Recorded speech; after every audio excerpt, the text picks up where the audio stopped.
That's a funny call now. We have someone in New York, someone in London, and I'm in Riga, so we're a bit spread out Oh gosh. across the world. Yes. Yes, yes. Are you at the conference in Riga right now? Is that what you said? Yeah, yeah, exactly. Okay. It's in my opinion, it's quite close. I think Prague is a bit more bigger in terms of, the way they organize stuff. Yes, But yes. Riga is really, you get to talk to the devs. It's a bit, I mean, today they had an event at the warehouse, so it doesn't Yeah. get any more Bitcoinery, in my Yeah. No. opinion, than this. I saw that on Twitter. I was like, what's this random video of some warehouse with some random like kid's bike, and then all of a sudden there was a hmm stage there. It was That's bizarre, the but it looks vibe. pretty That's cool the to be vibe. honest. And you mentioned you're in New York. Are you originally from New York, Ella, or is it just because of your university stuff No. now? Yeah. No, I'm from Houston.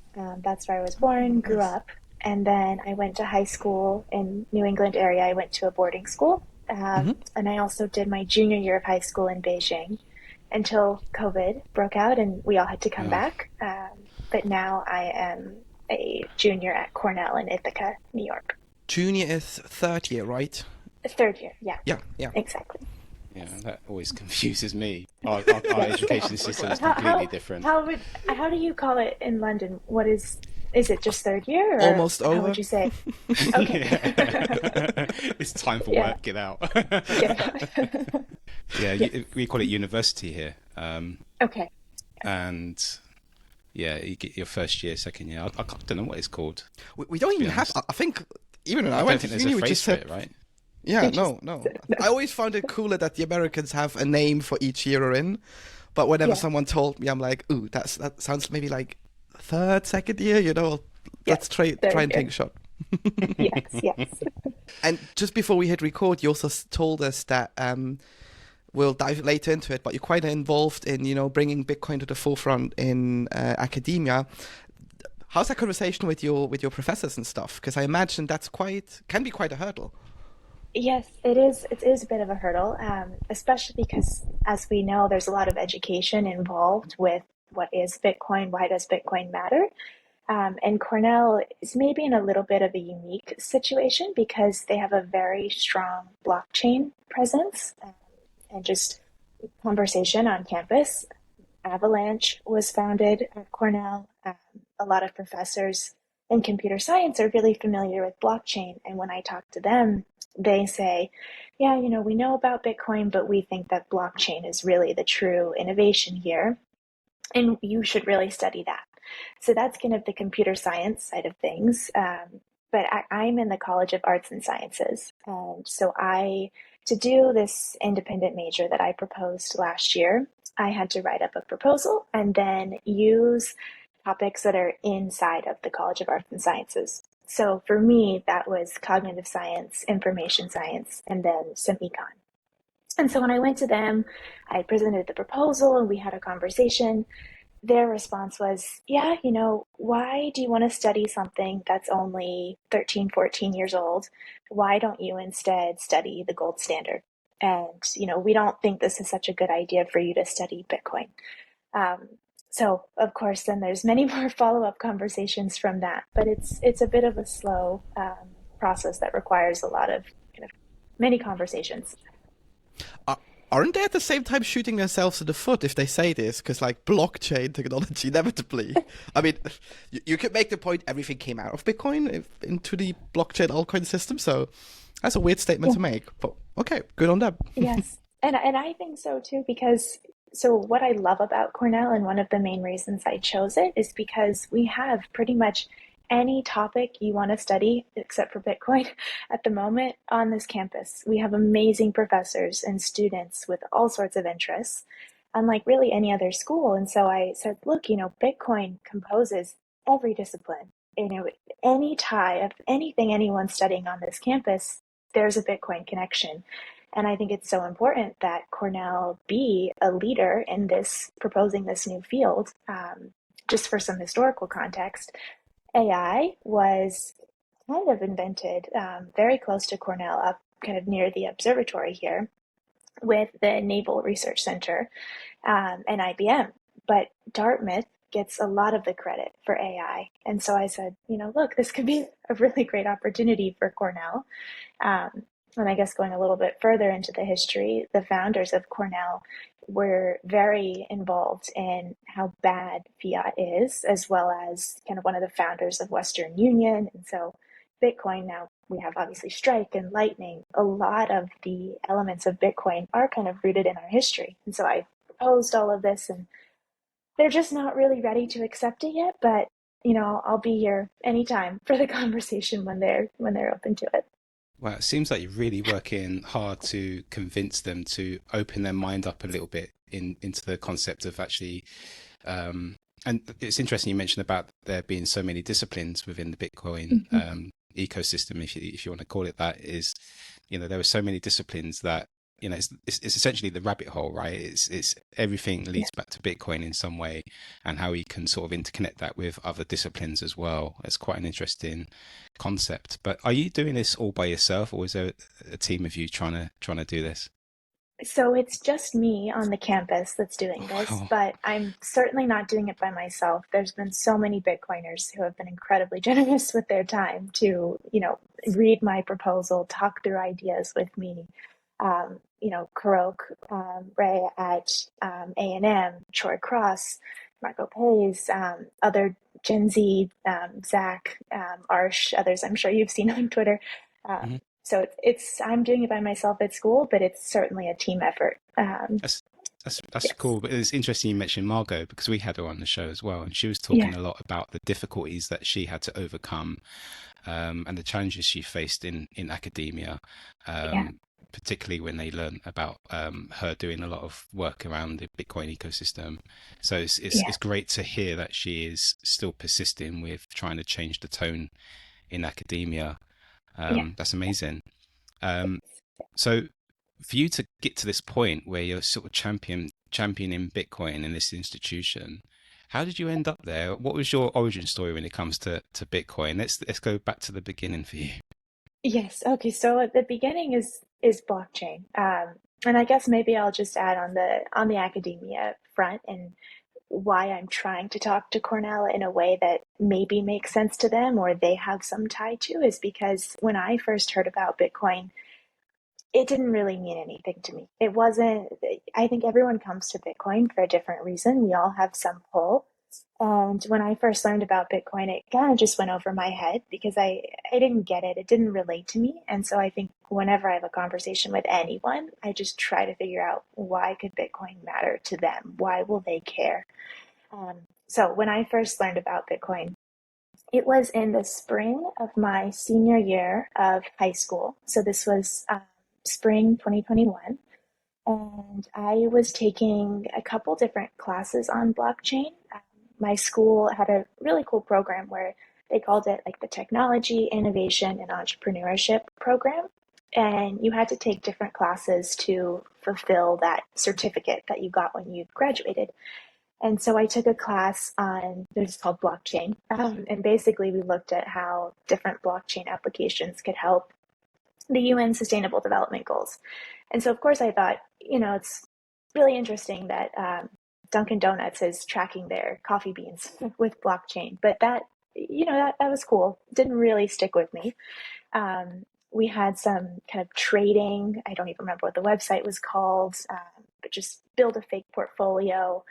I had to give a presentation on Cardano, I think. And then I was also, yeah, I know. And then I was also watching the Gary Gensler MIT kind of blockchain and money course. So I had all of this I was absorbing it all, but it didn't really mean much until the following summer. I went to the Oslo Freedom Forum. And I think that is when I would say I really understood Bitcoin. So I was introduced the prior year, but then going to the Oslo Freedom Forum, it definitely just kind of invigorated the fire and the spark for me in Bitcoin. And I got back and started to just really kind of do some writing, some reading. I don't know, I read the budget of the federal government for the US that summer. I was just kind of going down many different rabbit holes. Um, and then I also joined Generation Bitcoin that summer. So it was a blockchain origin, but Bitcoin only now for a while. What happened in Oslo for you that to really sort of flip that in your mind for Bitcoin specifically? Yes, I think it's, a lot of people will come to Bitcoin for number go up. But at Oslo, it just became so clear, freedom go up, knowledge go up, just the human rights go up. So hearing all of the human element, the value alignment of Bitcoin, just when you kind of are going off to college, really thinking about the life that you want to build for yourself, what type of person do you want to be? What type of values do you want to have? The values of Bitcoin of just inclusion, trust, empathy, peace, freedom is, that's the person I want to be. I don't want to be the, exclusion, greed, dishonesty that we typically have our society kind of aligned to. So I think that's really what flipped the switch for me. And I think that's a very important point to make, because for a lot of people who are in the midst of, orange pilling your local coffee shop or your local bar you usually go to, it's very hard for these people to understand why they should accept yet another, I'll just call it payment provider, because that's what we usually do, right? We hook them up to something like IBEX or one of these lightning companies. And they don't really sit there and go like, okay, why should I accept it? And I think if you have that little spark where you go, listen, you don't know what happens. You might need to flee your country. You might be on holiday. You're in desperate need for some cash or to liquidate something.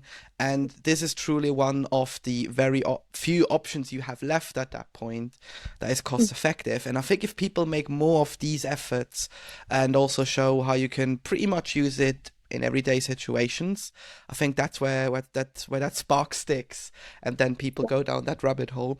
But mentioning what you did over that summer, like casually mentioning reading the whole budget of the US, wasn't that like, were there hair pulling moments during that session where you went like, oh my God, I can't believe we actually are somehow part of this, or that no one is talking about these things? Yeah, and so I'll say, so part of it is, and it actually did turn into an article that Bitcoin Mag published, but I was trying to understand and follow through Greg Foss's math on how we would get to like 2.124 million per Bitcoin, and really understanding, okay, our debt, like where is this coming from? How do we tackle this? And I'll say, at the time in the spring, my senior year of high school, I was also starting to get my first paycheck. I was working for IBM at the time. And so my parents were like, Ella, this is your money, but we would really like you to consider investing and saving. And, you need to grow up and take care of yourself. And so I was like, yes, completely agree. And so, I said, so values, that is what has kept me in Bitcoin. That is what really made me a Bitcoiner. But um, when no one wants to invest in something that's going to go to zero. So the number go up. Of course, that was somewhat on my mind when I was thinking about what do I do with this paycheck. But that was also happening at the time. And I was like, okay, I am going to invest in Bitcoin, and I bought Ethereum at the time too. I didn't understand it really, but it's a learning process, and going through the learning process, I think, just makes you understand Bitcoin so much more, and it's a necessity.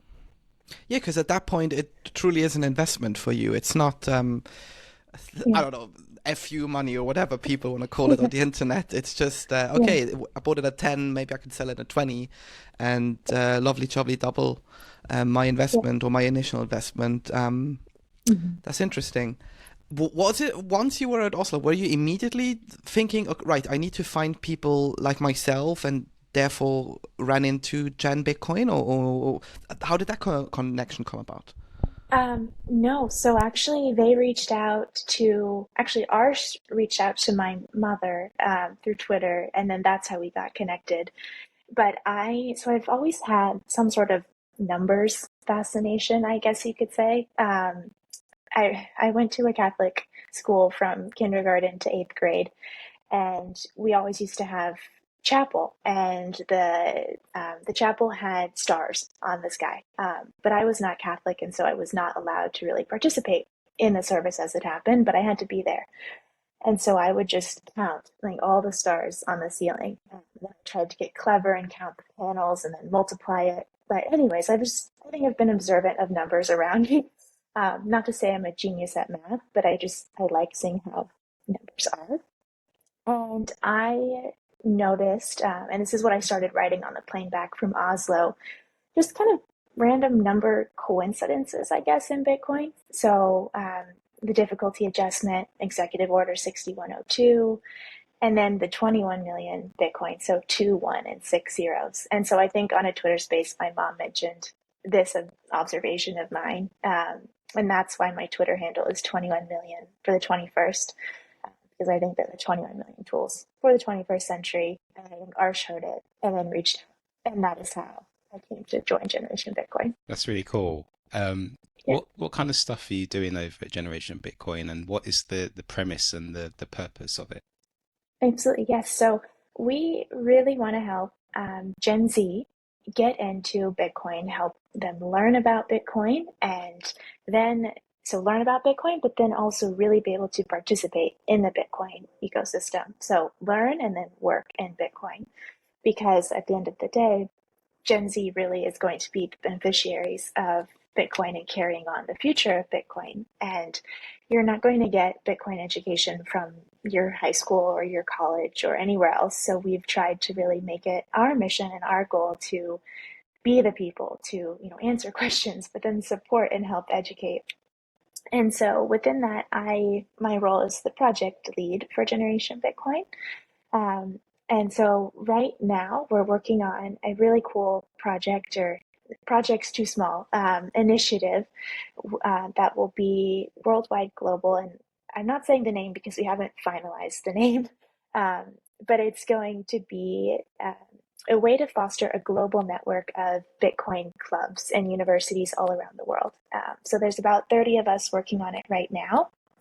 And we really want to connect students with opportunities and resources within the Bitcoin ecosystem and just promote education and collaboration. So we're going to help you start your club on your campus with guides and really also financial support, because Generation Bitcoin is an official nonprofit now. So we can take in sponsorships and then help these clubs with funding as well, and really, just be that bridge. So 2 pillars are education and then jobs. So that's what all of our projects stem from. Yeah, because it's quite, for me at least. So I'm actually, Ian and I spoke about this before you joined the room. We were like, well, in terms of generation, what are we? I identify myself more with the millennials, because I was born in '96. Yeah. And grew up more with like the early internet culture and stuff.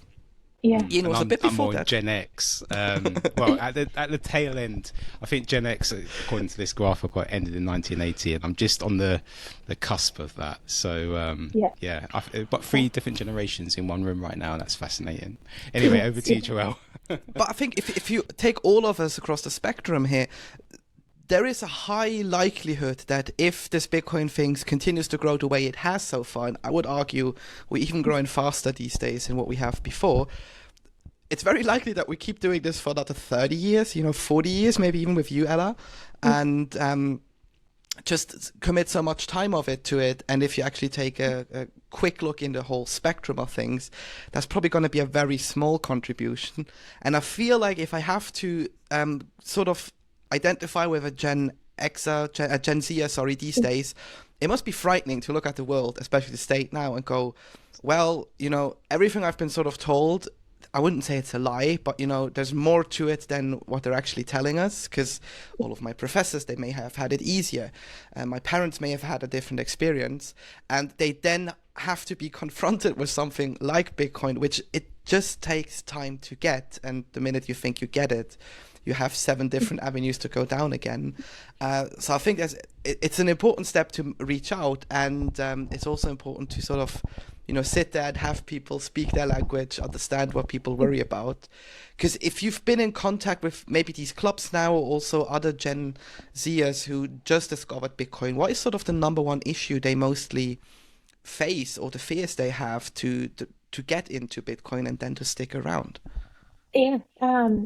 I think a lot of it's maybe, I don't even know if you call this an issue, but knowing what questions to ask. It's really hard, I think, at the beginning when you don't know much about any of this. Like, you don't even know what to ask to learn about Bitcoin, but you hear about blockchain everywhere.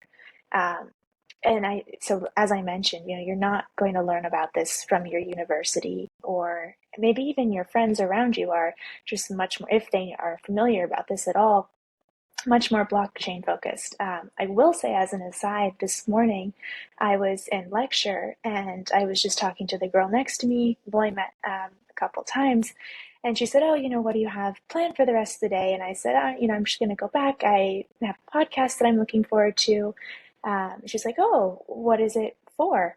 And I said, "It's about Bitcoin." And she was like, "Oh my gosh, no way. I've been wanting to learn about Bitcoin." And so that was like a very rare exception I have experienced where someone actually knows about Bitcoin and is super eager to learn about it.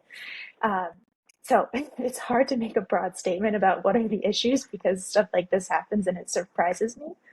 Um, but yeah, I'd say just my concise answer is it's really hard to know what questions to ask. And so Generation Bitcoin, one of the things we're also working on, and it needs a better name, it's kind of like a Bitcoin university guide. So as we know, Bitcoin encompasses every discipline.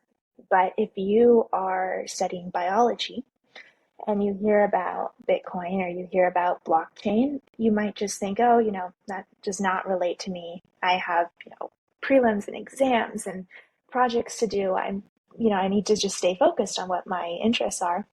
But this university guide we're putting together is going to list out, any major, and you can kind of click on it and it'll give you like a hook almost where you can see, no, Bitcoin does relate to biology in this way, and then maybe help you down your rabbit hole and then help prompt you with questions. So I'd say it comes back to knowing the right question to ask. That's no easy undertaking because No. the subject that you link back will also have a subtopic in of itself, and Exactly. again, and it just creates this web of information. And Yeah. that's going to be no easy task to build. But I'm sure as the incentives grow and the community grows, there will be more appetite to just sort of input data into Yeah. that. Yes. That's And I that's think, an amazing project. Yeah. yeah, a lot of people too that at these clubs, I would say they're either math, CS, or econ majors. And so for them, crypto is just maybe more enticing. They can, if they, spend a lot of time learning how to code and get really good at that, and they might just have more fun kind of testing out smart contracts on Ethereum, or um, maybe they're really into gaming and after a long day at school they just want to go interact with a Web3 gaming or the Avalanche gaming platform, or something like that. So a lot of people have the mindset that Bitcoin is just old and it's not relevant anymore because that's why we have all these other blockchains. And so really just trying to make Bitcoin relevant to them and interesting and why it matters, because not to take maybe a less happy tone, but I think a lot of change is coming in the world and Hmm. it can maybe be daunting and scary and lacking some hope. But Bitcoin really is that hope and a solution. And so it's important that they know about it. And I always say, so maybe Ian, you had that experience. I never grew up in like the punk rock scene. I mean, London must have been a great place to be in that scene. But where I grew up, we always used to go to these hidden concerts, and you sort of had a anti-culture to whatever was modern, hip, or pop. Mm-hmm. Yeah. And for a lot of people, that was attracting. But then taking that final step, so to say, and going to a concert, going to events and things like this, that takes a lot of guts. And I feel like this is the same thing with Bitcoin, where sometimes we forget we're just a bunch of fucking weirdos online. The way we talk and the way we exchange with people on the outside. And yeah, I can't imagine if you then, even a generation younger than I am, sort of sit there and go like, well, it might not look interesting, but as you said, I like gaming more, I like this more, and I might Yeah. just put it aside and come back to it later if I get a bit older and a Yeah. bit more mature. Yeah, yeah. But I'll say even just the kind of the random conversations that are not random, but Bitcoin tends to pop up in conversations that I have with friends. If we grab lunch or grab a coffee or something, and once we just start talking, it's not at all that they're uninterested. And pretty much everyone is interested. And so, I only want to give positive credit to Gen Z and say, look, they are interested, they are curious. Even people that maybe are more blockchain focused, they're, still interested in Bitcoin. It's just a matter of how you make it relevant to people. And so I guess I should have mentioned this earlier. This summer, one project that I decided to do is kind of write down a lot of the conversations I've been having with friends. So at Pacific Bitcoin last year, and I'm very much looking forward to going again this year, a large takeaway was that we have to stop emphasizing, just one Bitcoin, and have to start emphasizing sats, because especially Gen Z, they see $25,000, and again, that's not very enticing to come by. They'd rather see something that's a couple cents. And so I wrote a blog called Sats Chats, basically written like it's a pun, like we sat down and we chatted about Bitcoin, but also to teach people about, I like a pun too. Maybe, again, it needs a better name, but that's what it is for now. Also trying to emphasize sats. And so, I love having conversations about Bitcoin. I will happily say the same thing over and over again, but I just thought, Ella, you need to write this down so people could go back and reference. And so I wrote, I think it's like 21, 22 different articles, going from like 0 to, I don't know, maybe 10, kind of covering the basics of blockchain and Bitcoin. And so I've been sending that to a lot of friends also, and, they found it helpful. So it's just having the conversations and really taking the time to explain Bitcoin, I think will go a long way. Are you, sorry, I forgot to ask, are you also CS and econ major, or? No, I'm not. So I did enter college to be CS. Actually, so I studied abroad in Beijing for my junior year of high school. And I went, and I did not know Mandarin at all. I didn't even know hello. But I just was like, you know what? I'm going to get there and I will learn it. And I had the most incredible host family and the most incredible teachers. And they taught it to me. So I left and I was not fluent, certainly not fluent, but I could travel around by myself. But when I was there, I learned about Confucianism and how the Chinese language is really structured, and how there are elements in the characters kind of code empathy for how you should engage in kind of your relationships. And at the same time, I was learning about AI. And so I wondered, could you code ethics into computer code just as you could into a computer language? And so I applied to colleges with that. I applied CS and Chinese programs. Ultimately, though, when I transferred, so I started at NYU Shanghai, and then I transferred to Cornell.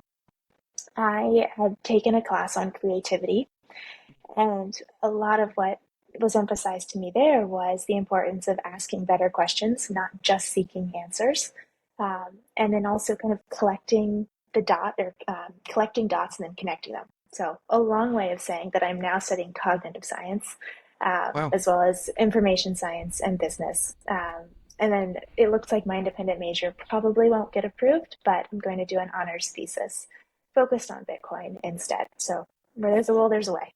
So I'm going to try and make it work. Wow, that's cool. And the nuances in the language as it's written down, and the coding aspect to it is an interesting concept. And that's probably why people shouldn't be getting Chinese symbol tattoos in some random tattoo shop because they can come out with some nefarious letters on there, wherever it is. But I was thinking earlier when you were talking about we were talking about the 3 different generations here.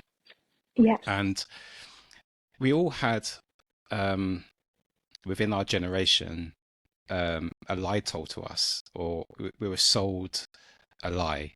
Mine was work hard, get out, work hard. The harder you work, the more you're going to get, and you're going to get in the property ladder, and you're going to have some sort of security. And I think for you, Joelle, I think maybe your generation's message was go to university, right, and get a good education, and in that aspect, then you will be able to, get a better head start from most people. Would that be right, Joelle? That was my assumption of your generation. I think Yes and no. I think uni does work for a lot of people who are indecisive at that moment in time. So Mm. I wouldn't generalize it, but yeah, you could basically maybe go down the road of. I remember when I was a kid, I had to always focus on one thing, and I think that was always the thing where I was like, well, but what if I want to try different things as well? So that would be Mm. my personal lie, which I told. It's good to spread out sometimes and try different things. What about your generation, Ella? What's the kind of premise of or the expectation from society for you guys? Yeah, that's a really good question, and I want to continue to think about it. But my first thought of an answer might be the fact that I think my generation grew up with the participation trophy. Like you kind of just get the trophy for showing up. You know, it's not just the winners that get a trophy; everyone gets the award. And thinking in terms of kind of Bitcoin terms, I think that's very proof of stake. Like you just kind of show up, you don't really do much of the work, you get the trophy. But I think we do live in, and I've been thinking about this for a while. We live in a more proof of work society. You know, I'm not going to graduate from college because my friend tells the dean that she saw me studying in the library. I'm only going to graduate from college because I go to the library and I study and I pass my exams and I do the work. Um, and so, yeah, I don't even know if you can call it a lie, but I think the fact that my generation has grown up, I mean, just subliminally with the idea of a participation award, and then this is a little different, but also social media, it just drains our attention spans. And I think that's both of those things are just so high time preference. So, Mm. kind of low time preference, thinking long term is not our default. And um, I think that's something that as a generation we have to acknowledge and really work to address. And I'll say it's hard to make any broad characteristics about any generation, but I think those two might be the most glaring. That's cool, and I think you mentioned earlier, Joelle, about options available, and it sparked my thought about. I was probably the last generation that really had an opportunity of getting on the property ladder and getting a house and reasonably paying it off in time. And I think Yeah. that I was kind of at that last wave where things started to sort of become more difficult economically, and it's getting worse over time. And obviously, we can see the cracks forming now in the system that we've currently got. With the BRICS nations, signaling what they're going to do, and the underlying news and tensions around ETFs and stuff like that. So, for you as a generation, quite still early on in your journey through life, there's so much uncertainty ahead of you, and for all of us. But you're going to have to live beyond me. And do you ever think about what the future could be like if Bitcoin continues in its trajectory, and what it could look like if it, for whatever reason, doesn't come to fruition? Yes, and I've actually been thinking about this a little bit recently, and I'll say up front, I'm very excited about what the future will look like. So one of the courses I am taking right now to fulfill a requirement of the business minor was called Introductions to Organizations and Management. And so basically right now we're just learning about the history of capitalism. But a large part of it was capitalism really at the beginning when we were exploring was all about property rights. And since kind of the Dutch East Indies Company, and you'll have to take everything I say for the next couple minutes with a grain of salt because I could say something wrong. I just said this. Um, but essentially, property rights was kind of the whole point, and capitalism really grew from that global sense of exploration. And then once all the property was kind of acquired, maybe to an extent the exploration kind of stopped a little bit. But why I'm excited about the future is Bitcoin is property rights that every single person, all 8 billion people, can hold and own. And if we're thinking about just property rights and the ability to explore and experiment and kind of adventure, I think Bitcoin just leads to an infinite and exciting era of possibility about what the future looks like, because it's like the first time in hundreds of years we can now explore property rights in a new way. And I think all of the innovations that could come from that will be really interesting. So I'll get a more refined answer for you once I kind of learn more and digest the information. But that's I'm very hopeful for the future, and I think that it will be a very exciting time. Uh, but yes, if we do not recognize Bitcoin and if we do not have sound money, I think that's a less, a much less hopeful future and much more dark. But I, I'm choosing to have an optimistic mindset of how the future will look because I think Bitcoiners were so aware of proof of work, of doing our work. We're incredibly dedicated, and no one's just going to give up on this mission. I think that we're going to keep showing up every day and, fill out our responsibility to share and educate Bitcoin. And I think we have the network effect. And of course, I think there will be tumultuous periods over the next couple of years, decades. But I'm choosing to have the optimistic mindset that in the end, we will have a Bitcoin standard. That's first of all, that's very encouraging, and second Yeah. of all, I think it's healthy that we're not so much doom and gloomers. Sometimes when I spend a bit too much time on Bitcoin Twitter or Noster, Yeah. it feels a bit doom and gloomy. Where I go, close the laptop, put the phone away, go outside, and Yeah. just talk to people, because you'll quickly realize that there's a lot of enthusiasm, and even though we're in crazy times all over the world, for Yeah. some reason people just want to do stuff and contribute to do better. And I think Yeah. if we might be able to scratch some of that off and put it back into the Bitcoin community at large Yeah. sometimes, that would be quite helpful as Yeah. well. One more point I would like to go down, because you said you were Yes. interested in AI as well. We had Jose, who's the CEO of IBEX, on a few weeks ago. The episode was out now. And he actually mentioned how Lightning, Bitcoin specifically, could intertwine with AI. You being interested in AI, is that also something you look into? Do you possibly see different things with AI that are happening? I'm just curious because we often hear, the buzzwords going around and then no one is actually saying what they're researching or doing. How do you see that intertwine between Bitcoin and AI at the current moment? So I think what keeps me interested is it's the same thing that got me interested. It's the question of ethics and what is this seatbelt that we need to put on AI. And so maybe this will turn into a little bit of a story. Um, but last semester, I took a class on the psychology of language. Basically, how do we understand language? Many different topics on language. And one of the takeaways was that, so in our conversation that we're having right now, before I even stop talking or you stop talking, either of us needs to have a response already prepared. And it happens so incredibly quickly. And that introduces a concept called the now or never bottleneck in language. And so if you picture just, a bottle and you have the bottleneck, there's so much that we want to get through, but there's a limited amount of space. And so to do that, we use kind of the communication iceberg. We have different tools that we can use to get as much information as possible through this bottleneck. And so we might have a shared culture. We could pull on the fact that maybe we've known each other for a long time. So you have a recollection of past conversations that you've had, or what you like, your preferences, dislikes. Uh, so there's many different kind of cultural elements that kind of live underneath kind of the surface like an iceberg. And then we also have other tools like, Ian, right now you're nodding, like you're signaling to me that you're following what I'm saying.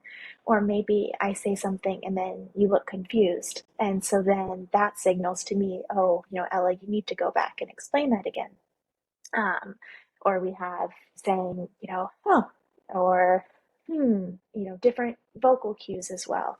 And so when we think about to have the idea of how could we code ethics into a computer language, how are we supposed to do that? So how are we supposed to do that? But then how are we also supposed to do it to address the different morals and ethics and preferences of all 8 billion people around the world? How do we also make sure that all of these different artificial intelligences recognize those? Because we might have different opinions of what is right and wrong. So this task just seems incredibly daunting. And in the course, I asked the professor, and basically it was like, yeah, I don't really think we can code ethics into a computer language. Um, so that was not very hopeful. But then I heard Drew Bensel's talk at Bitcoin Miami, and he was talking a lot about AI. And so now we're going to pull in biology, just as we were talking about earlier with Bitcoin. And I'm not a bio major, so I might get this wrong as well. But the Krebs cycle and citric acid and ATP, and how do humans kind of, what are the different processes of our metabolism and getting energy. And I say all that to say, I think Bitcoin will do what language cannot and help us align AIs to act in a way that we hope they do. And we, as in the 8 billion people, because humans have the Bitcoin. AI does not have Bitcoin. AI cannot understand our traditional or our current monetary system in a way that's super easy. But it's a lot easier to program AI to understand Bitcoin. They're in the same language almost right now. Um, so what I think will be interesting to see is if Bitcoin can kind of be the language of AI, and if Bitcoin can also be the alignment of AI, because I think the values embedded in Bitcoin are very clear.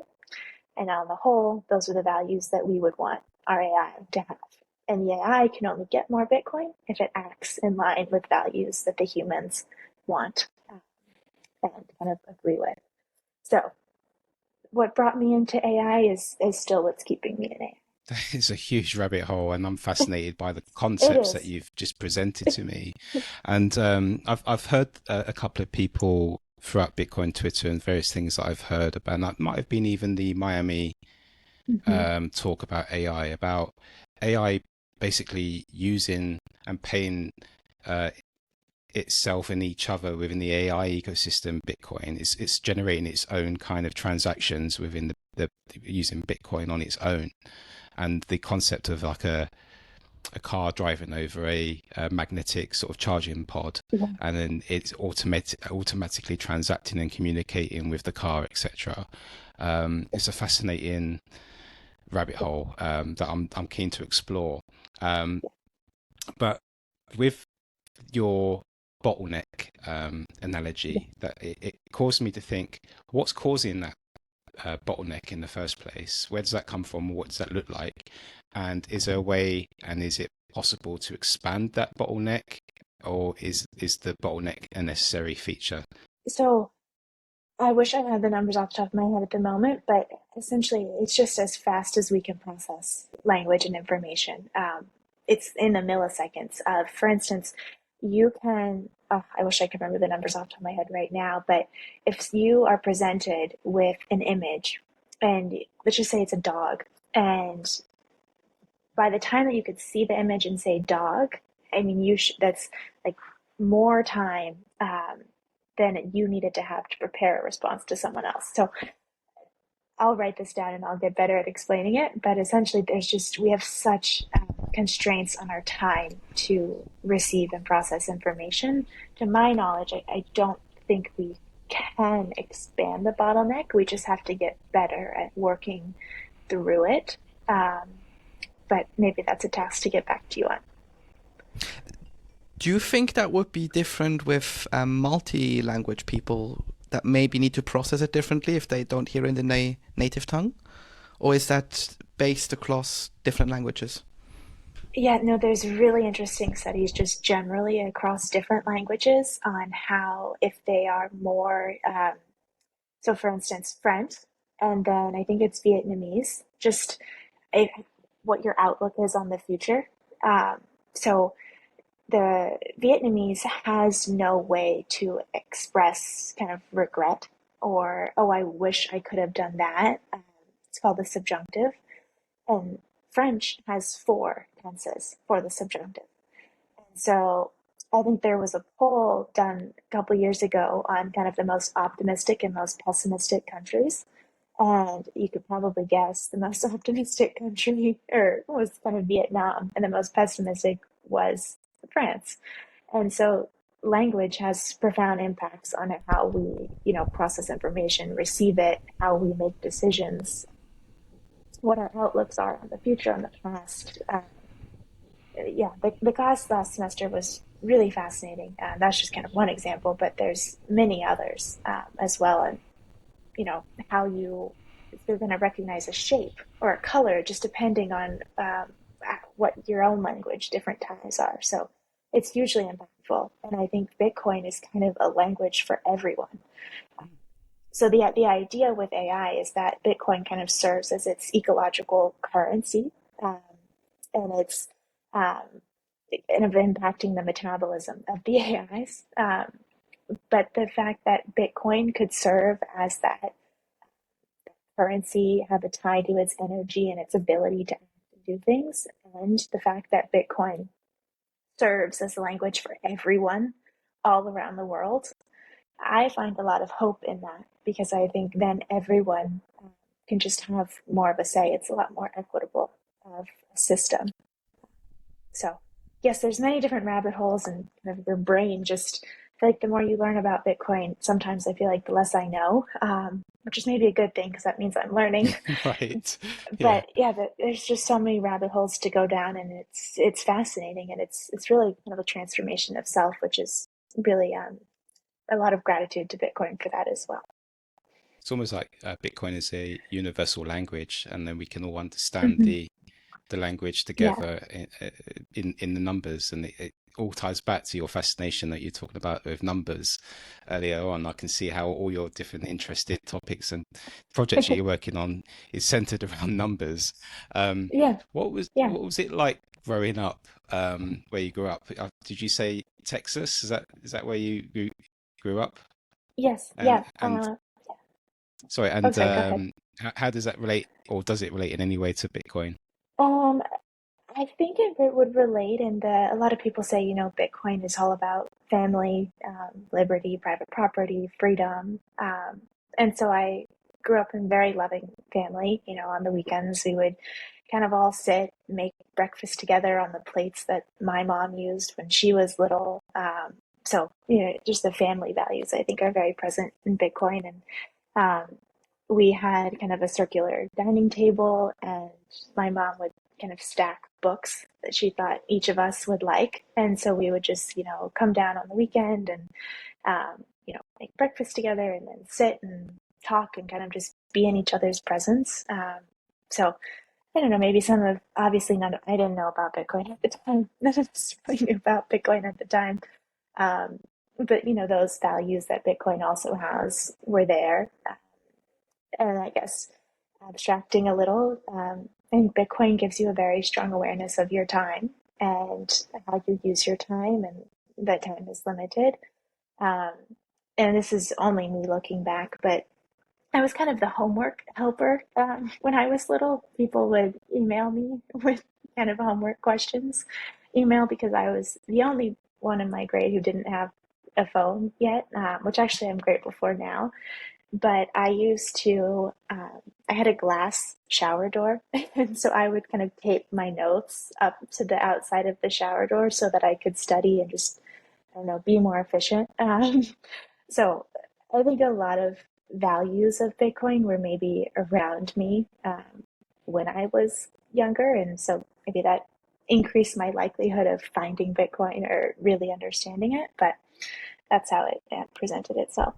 How is it these days? Are you like the Bitcoin in the family, or did it also spark an interest with your parents, maybe brothers and sisters, or outskirts of the family?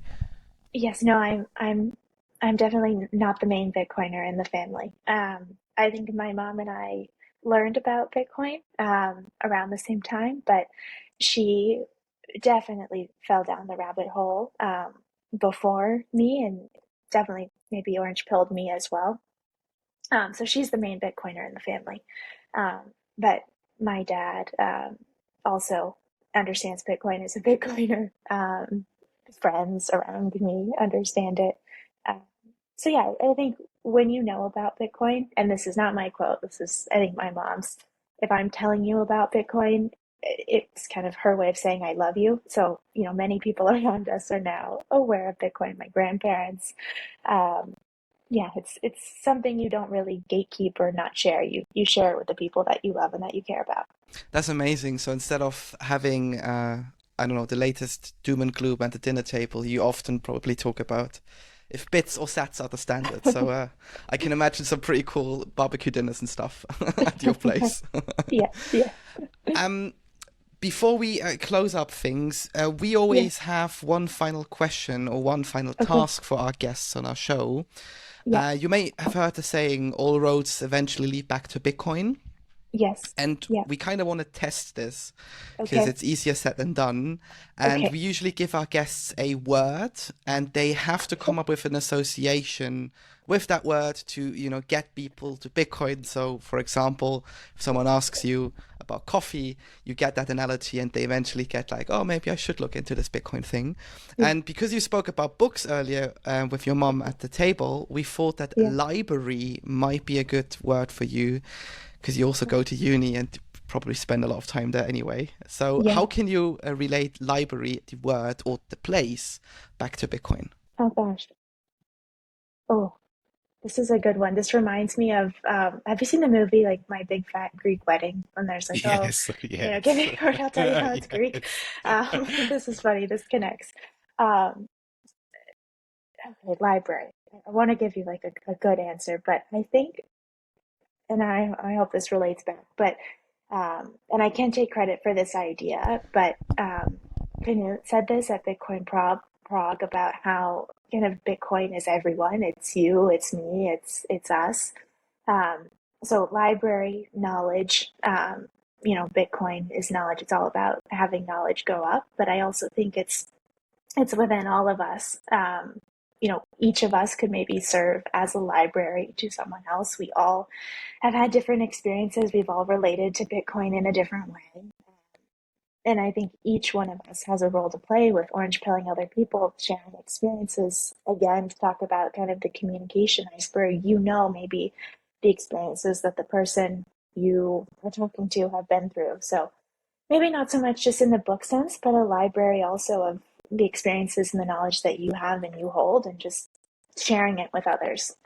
One of the quotes that my parents shared with me when I was younger, and it's always stuck with me, is it's from CC Chapman, and it just says kind of amazing things will happen if you share all you know with all who ask, and really just kind of support those around you. So I think just share all the libraries you have within you with all who ask. And I think that's how you can take the next step and kind of be on the Bitcoin mission.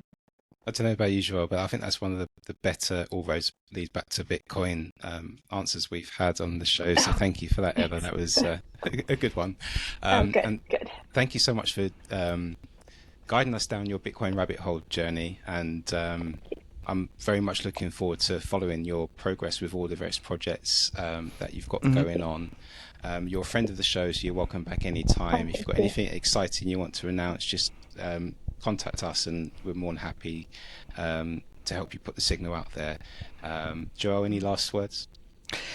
I guess the best place if people want to reach out is probably Twitter. And if you've got any more links, we'll definitely put them in the show notes. But also big thanks from my end, and fingers crossed that there will be a Bitcoin program soon at your uni, because it's desperately needed. We need that kind of stuff. Yes. No, but thank you so much for having me on. I really enjoyed our conversation. It's been great. Thank you.